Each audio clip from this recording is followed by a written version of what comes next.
咁我哋翻嚟第三節啦喎，咁我繼續問下林議員啊，林振昇議員啊啦，咁喺施政報告裏邊咧，亦都提及 AI 教育啦。咁其實我都樂意見到咧，引入 AI 俾啲學生嘅，但係亦都有一個即係每樣嘢都係好有唔好啦。咁因為引用咗好多 AI 咧，啲人就爭議咧，喂啲學生會唔會喪失咗個基本嘅基礎訓練啊？全部用晒 AI，佢可能真係講得直接啲，真係冇個基礎喎。咁點咧？點睇咧？係我諗 AI 都係一個即係通才嘅教育嚟嘅，即係個個都要掌握咁。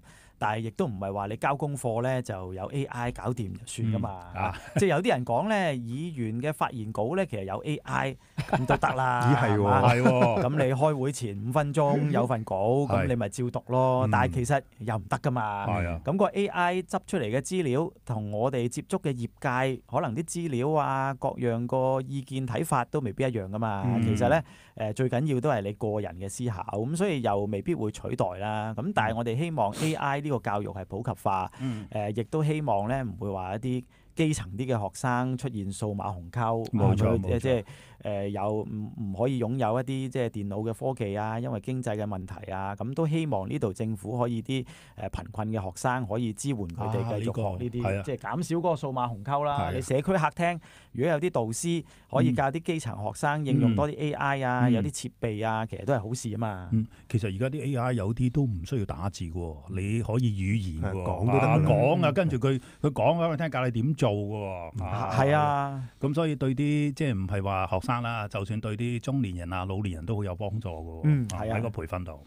好咁啊嗱，或者我又轉一轉咧即係都係施政報告嘅。咁啊講翻我嗰範啦，即係會計稅務呢啲。係你專家，唔好講，你會計師嚟啊嘛，梗係啦。你幫政府睇住條數。係，即係稅收對我嚟講都好影響。咁即係嗱，特首有提過，即係將個初生子女免稅額由1年加到2年。咁當然我明嘅，背後個目的就係即係鼓勵生育啦，係咪？咁但係嗱，當然呢樣嘢某程度上都會減少咗一啲收入嘅。你點睇咧？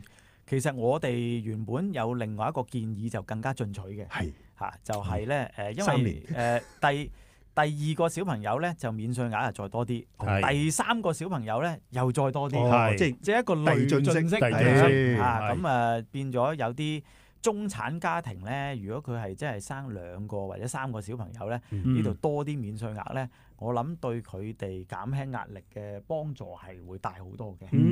咁當然啦，即係呢個又睇下你政府嗰個取態，即係雖然係可能稅收係少咗，但係你依家個大方向咧，就係要鼓勵生育，不過希望慎緊財赤喎，而家又係咁，我諗呢個都係即係一個未來嘅可能話，即係勞動力你都要考慮即係20-30年之後，冇錯，即係勞動力足唔足夠咧？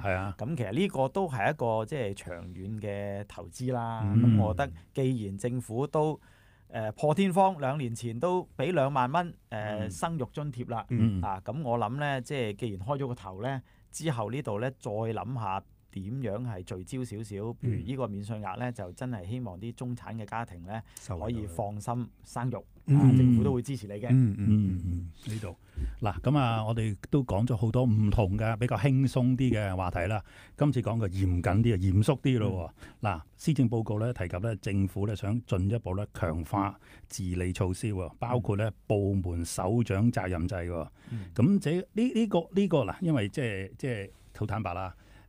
近排我哋都有好多發生唔同嘅事件啊，咁市民都覺得，咦，似乎啲高官都可以爭少少喎。咁如果推出呢個部門首長責任制之後，你覺得係對嗰個利與弊喺邊度咧？係啊，我諗呢個咧就都係政府喺嗰個管治啊，或者公務員制度上邊，即係今次都提出一啲新猷啦。咁當然即係市民嘅期望依家係好高嘅。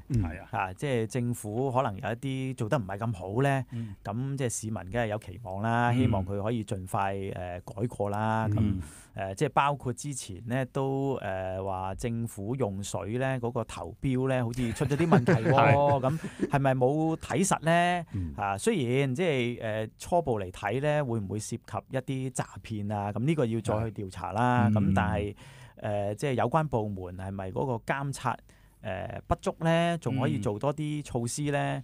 咁呢個就財經局嗰度咧都其實成立咗一個即係跨部門嘅調查小組啦，去調查成件事啊，咁睇下成個投標機制有咩改善啊。咁呢個其實嗰個反應都快嘅，亦都因為知道市民咧都係好關注，咁希望咧呢個組即係調查咗出嚟之後會有啲改善嘅措施啦。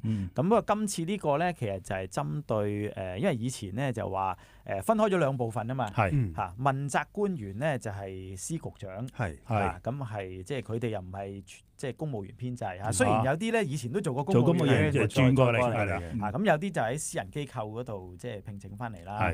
咁但係以前咧就覺得即係司局長咧好多諗頭，但係咧就好似公務員咧嗰個制度嘅限制或者各樣嘅情況啊，就變咗有啲政策咧就好難推動。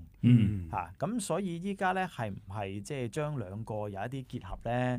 司局長即係有一啲諗法，但係咧作為公務員體制裏邊，譬如常任秘書長啊，或者一啲處長啊，呢啲部門首長咧。其實佢都係有個責任咧，同司局長一齊拍住上，去諗政策啊，去推動政策啊。咁就唔係話咧嗰個政策失敗咗咧，原來咧全部即係事無大小咧，原來都係局長嘅。咁可能有一啲問題裏邊咧就出現咗某個處嘅一啲首長級官員啊，可能咧推動政策嘅時候咧都有啲係唔妥善嘅地方。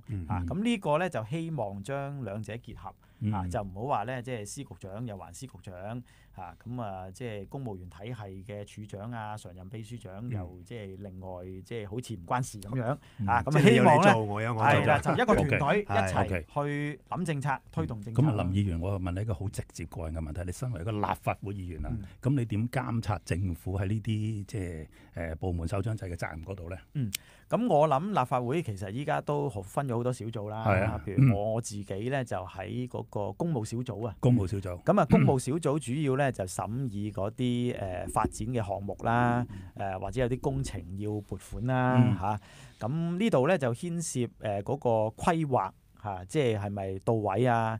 或者咧阿 Webster 好關心噶啦，喂呢啲公共財政開支會唔會使大咗咧？會唔會起個公園都10億8億咧？咁呢度咧我哋公務小組都會監察啦，即係睇下邊個發展局、邊個部門、邊個處推動呢啲項目嘅時候，係咪可以有改善嘅地方啊？咁樣咯。